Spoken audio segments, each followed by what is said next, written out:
The Regional Security Council is currently meeting, or will be meeting this afternoon, following the thuggery exhibited by some members of the so-called security group affiliated to the NPP, known as the Delta Force. The group ousted the Regional Security Coordinator, who was appointed by the President. The group claimed that George Ajay, who is the coordinating who is actually the Regional Security Coordinator, is not a known person to them and did not in any way contribute to the success of the New Patriotic Party's victory in the regions, especially when it has to do with security. The leader of the group has been granted a police inquiry bail, and that was done on Saturday night. TV3 has learnt and has also reported to the police this morning as part of his bail conditions. And our reporter, William Evans Inkum, who has been monitoring this particular development with keen eye, has joined us to let us know the latest with regard to this and whether the regional security meeting is underway or is yet to start. Evans, what's happening now?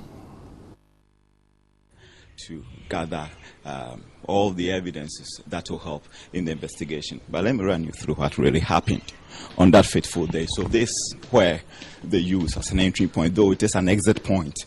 And just after this place, you move straight to the Regional Security Council coordinator's office. But as you can see, it has been plastered with heavy slabs just to ensure that there's no more entry to the office because of the security nature. This place is a security zone, so not everybody is allowed to enter. So it was just an act of force, and he was removed from the office, passed through this particular place, and then thrown outside the block of the hospital. In fact, this morning we have been speaking with the police, and they have been telling me that they are still doing the investigation to unravel what might have provoked that action. We're also hearing that the man who was captured somewhere on Friday has been granted bail pending further investigation. For the whereabouts of the Regional Security Coordinator, we are told that this morning he did not report to the office, but he has been asked to come to Accra. As to whether there is going to be a change, we cannot confirm that. But what we do know is that he has been asked to come to Accra. So as far as this particular place is concerned, the place is very calm. The police has assured that they are going to work vehemently to unravel all the mystery behind this particular attack and then effect more arrests. So they are urging the public to keep calm, but we are also going to be in the helms of affairs as we gather all that you need to know as far as recent development at the RCC is concerned. My name is William Evans Inkum. Over to you, Martin. All right, thank you very much, William Evans Inkum, with that update. So certainly the meeting will be taking place. When it does, whatever comes up, we will get that to you as well in your various homes. But we want to look a little deeper into this development, and we've been joined in the studio by a security analyst to see what kind of solution as a country we can find to some of these developments with regard to the fact that this is not the first time vigilante groups seem to have taking the law into their own hands and misconducted themselves. And if you saw the images from Kumasi, the coordinator himself, that's Mr. George Ajay, could have been hurt had the police not been there on time. Adib Sani is a security analyst. He's joined us in studio. Good afternoon, Adib, and thank you for joining us. Thank you. What are your preliminary comments about what happened in Kumasi, especially considering the fact that this is not the first time that we've recorded such an incident? Thank you very much, and good afternoon to your viewers. I think before I come to that, let me correct a misconception or perhaps a misrepresentation The history of vigilantism is traced to the United States when the early settlers were there. Because of the lack of law enforcement or a criminal justice system, they decided to come together to be on the lookout to enforce the law. So in the first place, there's absolutely nothing fundamentally wrong with a group of young men and women coming together within the ambits of the law to enforce the law in their society. But that notwithstanding, the problem has had to do with these vigilante groups metamorphosing into militia groups. Historically, because of the lack of resources, because of the lack of money, they are forced to approach businessmen, they are forced to approach politicians who take advantage of them to perpetrate their own selfish desires. So what happened in Kumasi, I'm not surprised because this has been festering for a very long time, and I have always contended that the security agencies in Ghana lack the roadmap, they lack a plan to, if not completely nip this in the bud, but to an appreciable level manage it. Yeah, that is the context in which we want to place this interview. How can we nip it in the bud? Because we know that these vigilante groups exist, and for them to take such an action and flout what the president of the country has said or done is an indictment on the Constitution itself. So how can we deal with it?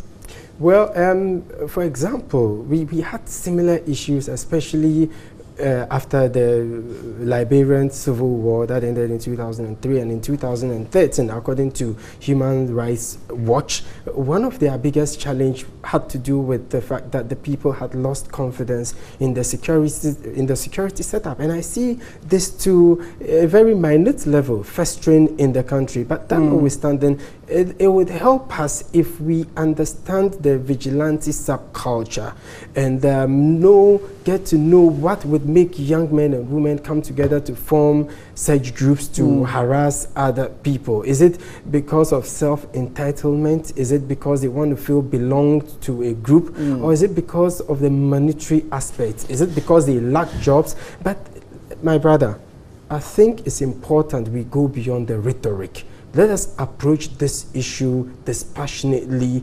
Let us approach it scientifically. In the past, it has always been an arrest has been made here, an arrest has been made. But from a security analytical perspective, it should go beyond the arrest. To these what? So yes, arrests. Like these are people who have other people of high repute in society up there. So instead of mutilating the body of the snake, why don't we cut off their head? Let's look beyond these groups. Let us go after those who fund them, those who resource them. Because if you want to arrest every member of every vigilante group in Ghana, the prisons will be full. Do you get me? But besides that, the police, I have always indicated emphatically, it's important they harness their relationship with the communities in which they operate. It is time for us to go beyond the rhetoric. Civil society organizations, opinion leaders, religious groups. So clearly, the people in authority or people who have the financial muscle and resource these people should be the ones that the police target or the state targets, not just the mere people in the group. America has been bombing the Taliban since 2001. But still, we have Talibans. They've been bombing IS for God knows how long. Still, they are there. Let us approach it from a very smart perspective rather than the everyday arrest here, arrest there. I think it is important.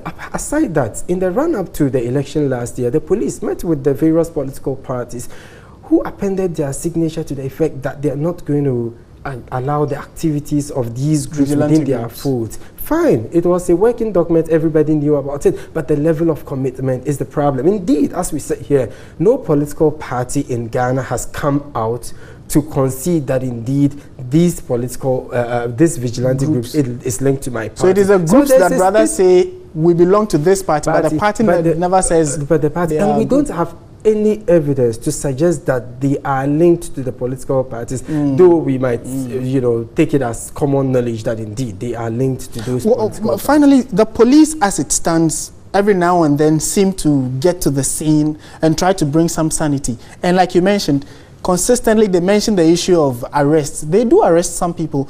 We hardly hear the end or conclusion of these matters. what else can the police do apart from, like you mentioned, just arresting the people? You see, people would have to be made to understand that we have statutes, we have laws, we have processes, we have procedures. And if you are displeased or not happy about the situation, there are processes to go by. At the same time, the laws, despite their existence, doesn't ensure sanity. It should be education-based. People should be made to realize that indeed these laws exist and they can bite. So it's important that the police deal transparently, they deal effectively, efficiently, and on a timely manner with these wrongdoers, to send a clear message to would-be wrongdoers that we are not a banana republic and words do indeed work. Okay. All right, we'll have to leave it here for now, and we've been speaking with Adib Sani. He is a security analyst, and we've been putting the development in Kumasi in perspective. And as you would know, we know that the Regional Security Council is in a meeting as we speak. We'll get details of what would come out of that meeting and bring it to you. Thank you very much once again, Ibrahim, and Adib, I beg your pardon, Adib Sani, and would come certainly to you later on. This is still Midday Live on TV3.